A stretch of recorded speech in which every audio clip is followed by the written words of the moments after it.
Hello, everyone. Welcome to Three Things with the Tyee. My name is Emma Cooper. I'm the Outreach Manager here with the Tyee.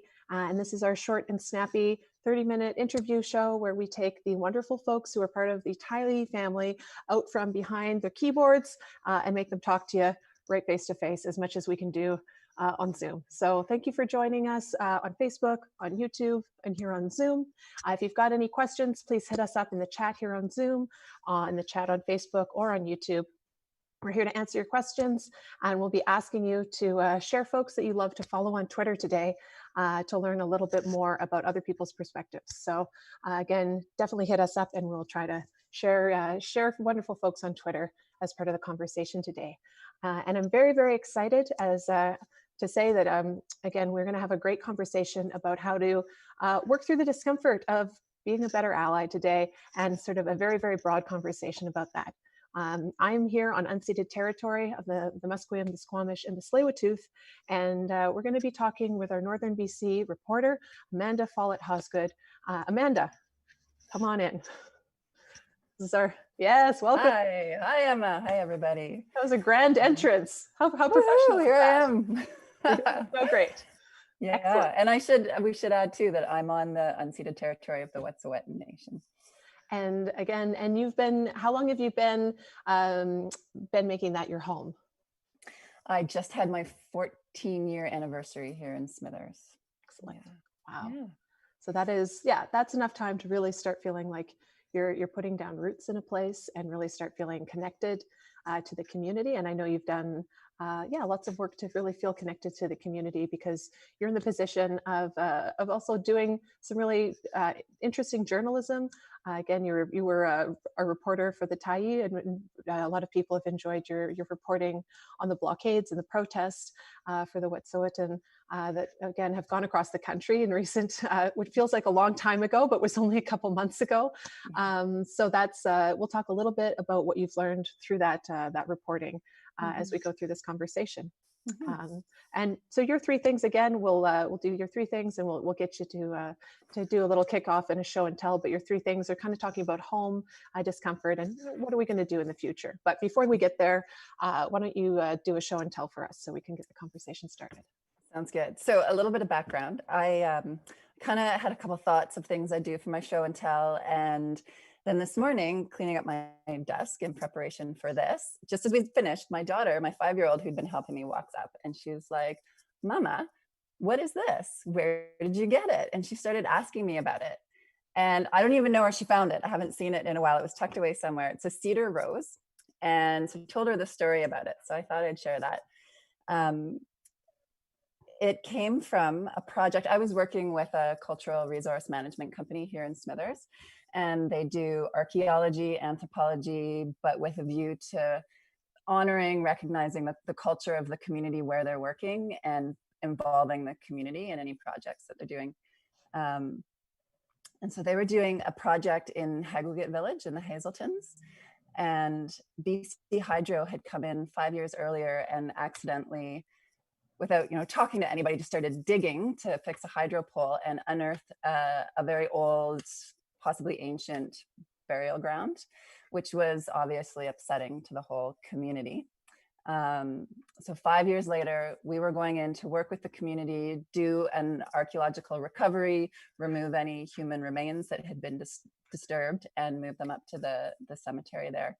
And there was one man that worked on that project, and he lived right across the road from that site. He was the first on scene when he saw BC Hydro start to dig.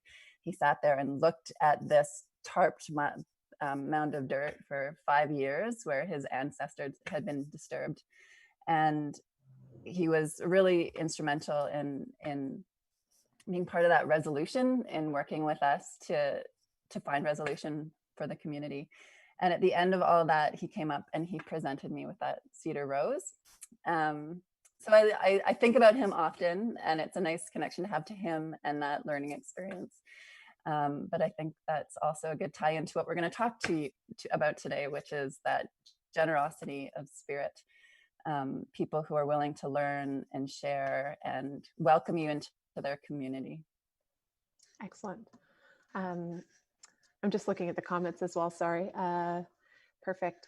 And again, that generosity, I think, is really going to be the theme of the conversation, like you said. So, talking about your first thing, kind of home, could you ground us in how you got to Northern BC and how you kind of established yourself in the community, and what are some of those pieces of generosity that actually made you feel more at home in that community and being able to be a member that was contributing? Yeah, so I've been thinking a lot about home. I'm sure we all have, because we've been spending so much time at home. Yeah. And I feel really grateful to live where I do, in the community that I do, in a beautiful part of the world. So I had grown up in suburban Ontario. I went to school in Ottawa. I lived in Canmore, Alberta for 9 years before I moved to Smithers. I came here to visit in 2006, as a lot of people do, and then just never left. And one of the things that really intrigued me was learning more about the Indigenous culture, our local Wet'suwet'en culture, and the cultures throughout BC, and especially Northern BC, because it's unbelievable to me now, but growing up where I did, there was just no recognition that we were on somebody's territory or that it was Indigenous land at all. I really had no awareness of that until I moved to Smithers that summer and saw the chiefs doing traditional welcomes at events and territorial acknowledgements, and it was all new to me, and I was really keen to learn about that.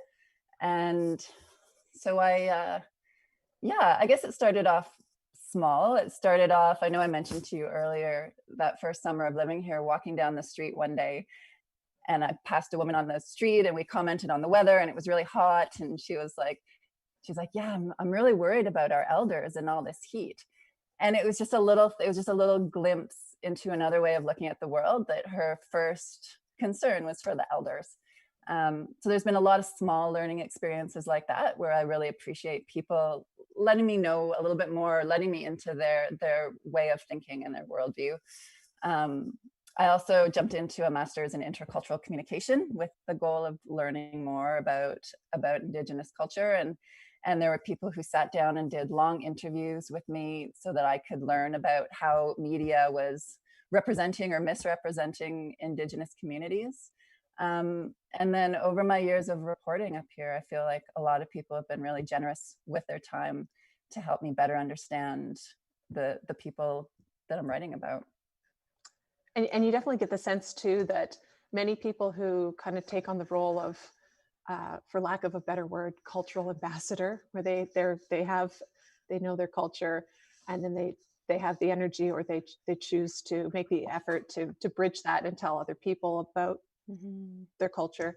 You get the impression they have to tell the same story over and over again, which is I think adds a layer to the generosity, Yeah, and it's a good thing to remember that when we're hearing these stories, that's not the first time that person's explained that, and to recognize it with gratitude that they're willing to explain that to you.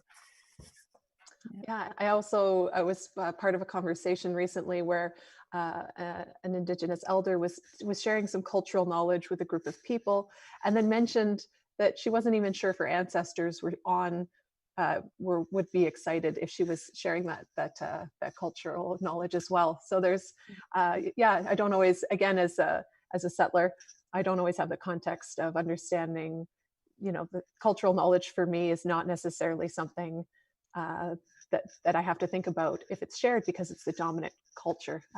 So for people to make that decision and navigate the tension and take the energy, there's a lot happening that I don't personally understand, for sure.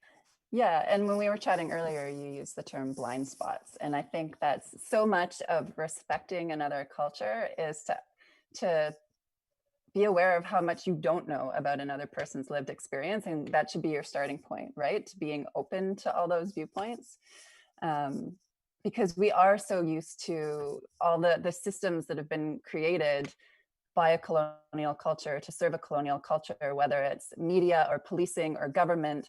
We're used to one way of it being done, and to maybe just expand your mind a little bit to you don't even have to understand it, but to acknowledge that there is another way of doing things, and that it could be, likely is, just as valid as your own way of doing things.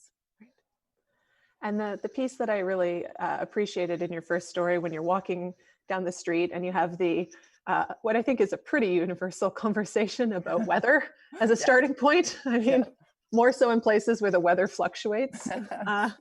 Uh, but then that second piece of sharing, and I think the other side of that is that there's that generosity to share, and then the piece that maybe folks can take away too is that listening, trying to listen different, because I think sometimes we're ready to hear task-based things, and sometimes there's more like generous hints that are coming our way. So I appreciate how you listened in that conversation as well. Mm-hmm.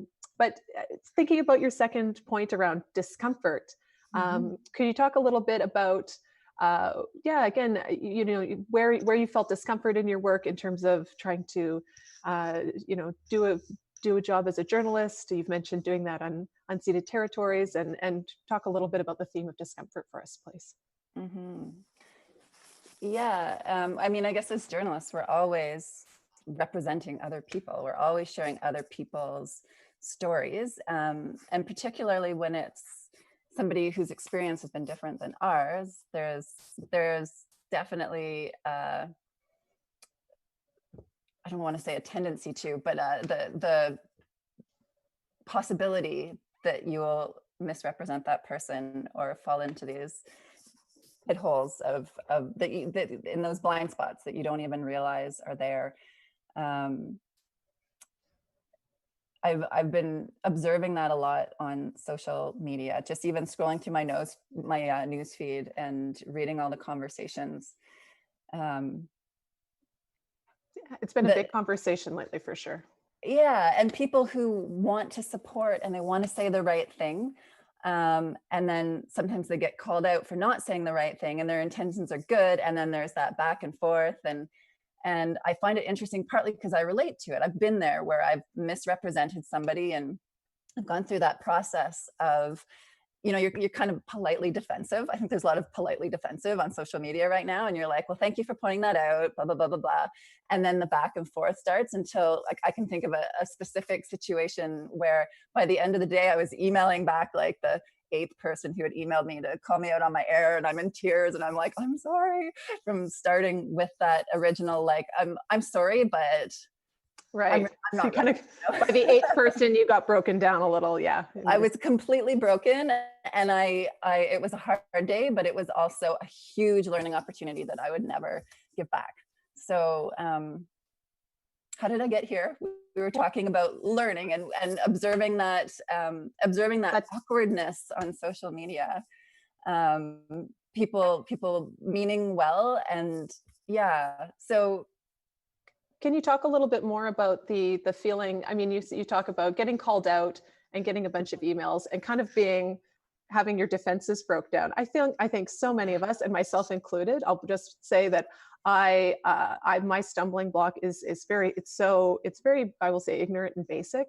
I get in my head about pronunciation all the time, and as someone who speaks publicly all the time, not a great move. And I did it already. I was thinking about how to pronounce Wet'suwet'en, and I think I've done it wrong. Could you say it again for me? That because and this is the one I've spent 14 years working on, and I'm still not quite there. The way I pronounce it is Wet'suwet'en. I think it's sort of a Wet'suwet'en and an emphasis on the so. Yeah. And I don't claim to be an expert. Well, I'm still practicing. Clearly, this is not. No one's getting the impression we're experts right now, so it's fine. But I think that the emphasis and the pressure on sort of being correct, and then realizing all of a sudden we're switching over to whoops, we haven't been caring in the way. We're learning how much we're wrong and we're kind of bad, and now we have to just be correct in how we care. Is I think that pressure is getting in the way sometimes of people actually doing helpful, small and large, generous things. Yeah. So you talked about that feeling of getting broken down and that discomfort initially. By the end of the day, you're saying that was a huge learning opportunity. And I'm wondering if you could say anything more about that, because I think some people are scared to even get to that place. Yeah. I mean, I guess on the one hand, I would say we still need to tread lightly. I know where I'm at right now, and trying to be a better ally to Black, Indigenous people of color is that I'm in a real place of listening right now, and trying to speak softly and gently when I feel it's needed, but generally just trying to absorb.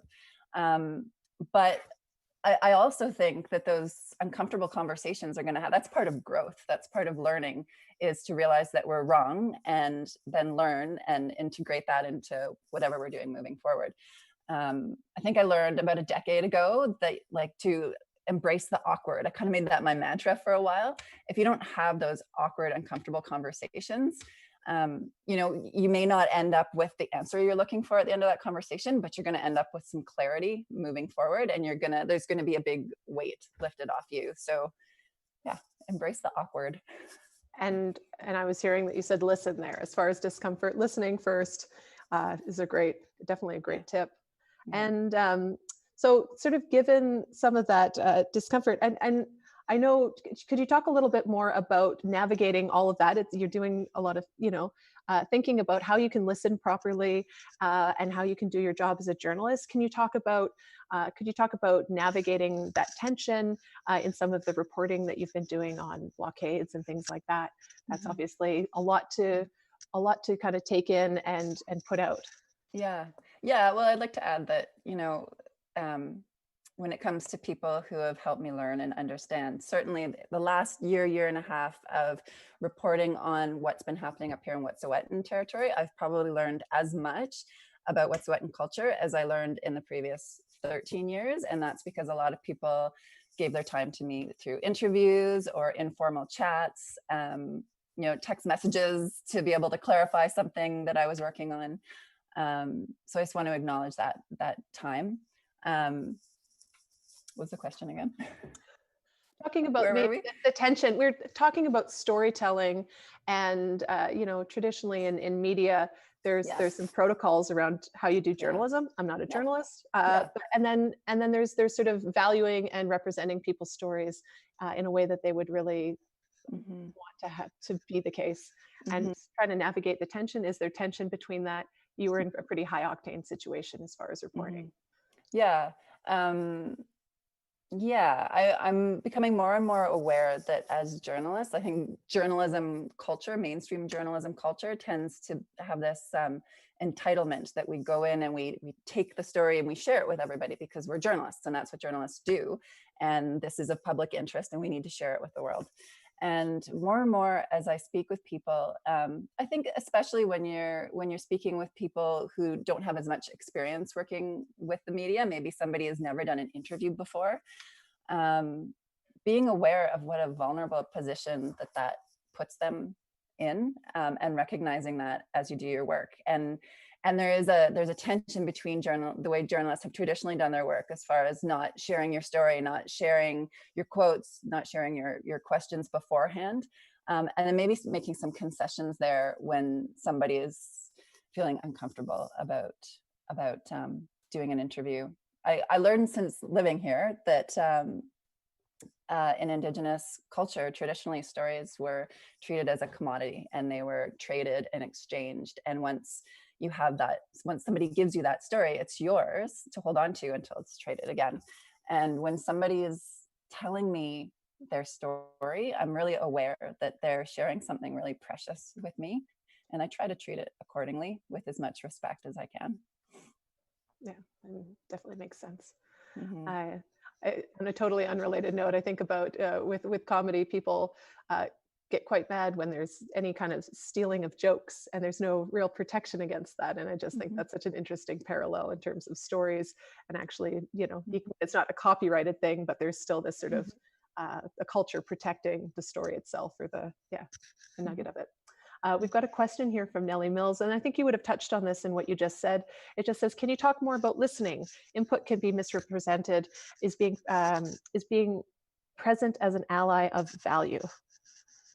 So a little bit more, I guess your question mainly really about listening, and maybe a little bit more digging into that, how you can do that really well. Yeah. I mean, I guess there's a few things we could talk about. I think it comes back to always having that awareness that the way you see the world isn't the only way to see the world. and coming at those conversations with an open mind, that there might be an entirely different way of seeing the world that's equally valid. Can you read me the question again? There's something else that popped into my mind. Talk more about listening. Input can be misrepresented, and is being present as an ally of value. And I'm assuming with that question, and Nellie can correct me, is just being present of value. So I'm assuming the question means if you're listening and you're witnessing, in a sense, is that inherently of value without necessitating action, I guess. Not necessarily. I think it's a fine line. And this is something that I've been grappling with, like, how much do I sit back and listen and, amplify other voices, and how much do I like actively speak out as an ally? And I know I've mentioned that during the Wet'suwet'en conflict, I especially as it became a big thing across the country, and I'm seeing people I know in Ontario sharing stuff on social media, and a lot of misinformation was out there. I just made it my role to be the fact checker, and I tried not to get emotional. I tried not to overstep on what's my place to speak about the nation. But if somebody was sharing misinformation, I did my best to fact check it. And now I'm feeling like, with the current anti-racism protests, like I have a lot to learn here. And again, if I see misinformation, if I see overt racism, I would certainly call it out. At the moment, I feel like I'm doing more listening in the hopes that it would better inform being an ally going forward. Makes sense. Totally makes sense. And and I think it's what's great about the moment is it's in terms of conversations about tangible actions and things like that people can take. There's a lot happening on Twitter. There's a lot happening on social media where many different people are giving many different suggestions on how to move forward. So we'll share a couple folks on Twitter at the end of this. Can I add one other thing to that? Of course. Just with regard to listening, I don't think listening is everything, but one thing I have noticed in building relationships is the importance of listening. And so maybe at times approach somebody for an interview, or even just to get to know them. Often it's a business context where I'm asking for an interview, and they're angry about something, and how just listening and trying to understand that perspective helps to establish that relationship moving forward. So I don't know how much that plays. Well, no, I think it does. I think it's a big part of just listening before sharing your own viewpoint, making sure that that person's been heard. Yeah, and you can always a very simple way to make people understand that you're listening is to validate them and say, I hear you're feeling this way. Yeah. And that makes sense because of this. And those two pieces of validating someone's feelings and saying why that makes sense are really good ways to let people know that you're present and hearing them, for sure. And again, it comes back to the uncomfortable. It's not always comfortable to have somebody who's angry and sharing that with you. Yeah. But if you can embrace that and work with it, then it moves you to somewhere better. Totally. And the more that we remember as folks who are trying to be better allies, that anger is people setting boundaries. And that's what anger is. Yeah. That's an emotion where someone's like, I'm just telling you the line is here. And that's pretty exciting that people are starting to have the space to be able to say that, because, many of us have, we've all been walking over folks, and we haven't known sometimes that the boundaries are there, or we haven't been paying attention. So it's a real gift to be able to be told, oh, actually walk over here. Yeah. For sure. Yeah. So we've got another question here. How do you cover both sides of issues? For example, elected versus hereditary chiefs in such a small community? It's a great question. Mm-hmm. It is a great question. It's a big question. I mean, certainly, as far as covering both sides, if I'm writing about one, I'll reach out to the other. I think just fairness is what it comes down to. I try to represent anybody I'm writing about in a way that's fair and accurate. Sometimes I'll get feedback from both sides of an issue saying that they appreciate the article, which always, that always feels like a win if both sides feel like it was fair and accurate. Yeah, does that answer the question?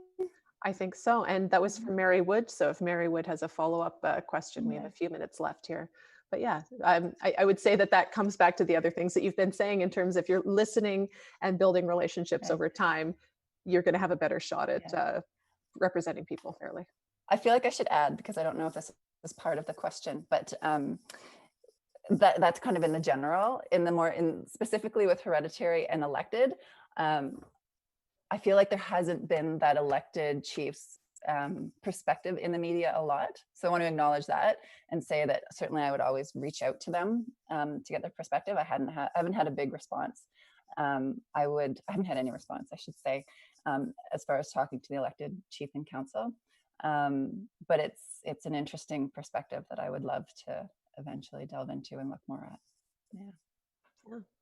And for the last of the three things, you're talking a little bit about looking forward as someone who is looking to continue to learn and grow. Any thoughts on moving forward, as there's been so many conversations about how we can all do better? Yeah. What are some of your thoughts to close off the discussion? Yeah, I feel like I already touched on it. Like I say, my small act of solidarity has been to try to find people on Twitter to follow and absorb more perspectives in the day-to-day. The other thing I was going to mention is that I, like probably a lot of people, have a big stack of books beside my bed that I've been meaning to read. And so with witnesses here to hold me to account, I'm going to share a couple that I'd like to read that have been recommended to me. So I haven't actually, I haven't read these two yet, but Elements of Indigenous Style is one that one of our Tyee writers wrote about. I think, are you going to share the link? I will share the links to the books in the follow-up email for this webinar and okay. on and Facebook. the Tyee article about that one. Yeah. One that's been sitting by my bed and I need to read. Seeing Red, another one that was recommended to me, and I ordered it and I haven't actually read it yet. It's about Indigenous representation in the media, and I look forward to reading that. Perfect. And then this one, just kind of, I've had this one for quite a few years, and it lives on my desk or next to my bed. It's The Ways of Our Ancestors. It also has a Wet'suwet'en title that I'm not going to attempt, but it's a textbook that was done by our local school district and the Wet'suwet'en Language and Culture Society, I think. And it's an amazing reference book that I can just go down rabbit holes, just looking things up and learning more about the culture. So that's a handy one to have. Very cool. And you said that one's a little challenging to get a hold of, but if anyone wants to share other books that would be comparable for the territories that they're on, or from their own culture and territories, that kind of really give you a really broad perspective on the First Nation, that would be really cool. And we'll share that. If you get that in the comments, we'll share that out. We also added in the comments some folks to follow on Twitter. And I know we were both saying that that's been a really great way for us to sort of widen those blinders a little bit, just hear other people's suggestions for actions, lived experiences. You know, a lot of people have been having discussions about what's challenging as a Black Indigenous person of color in the media or in whatever field that they're in these days. So tons of stuff out there, and we've shared a few in the tweets in the chat on this as well. So any final thoughts as we want to close this off, Amanda? I've really appreciated your honesty in this conversation, and all of your reporting for the Tyee. Yeah. Anything else you want to add? I don't think so. We did it. Yeah, I'm not super comfortable public speaking, but so we'll leave it on embrace the awkward. That's the beauty of this. It's all these people who are really great at writing, and we're making you get in front of the camera. So it's an act of vulnerability. We'll wave goodbye. And again, thank you so much, Amanda. We really appreciate it. So thank you for tuning in. Thanks, Emma, and everybody. Yeah, take care. Bye-bye. Bye.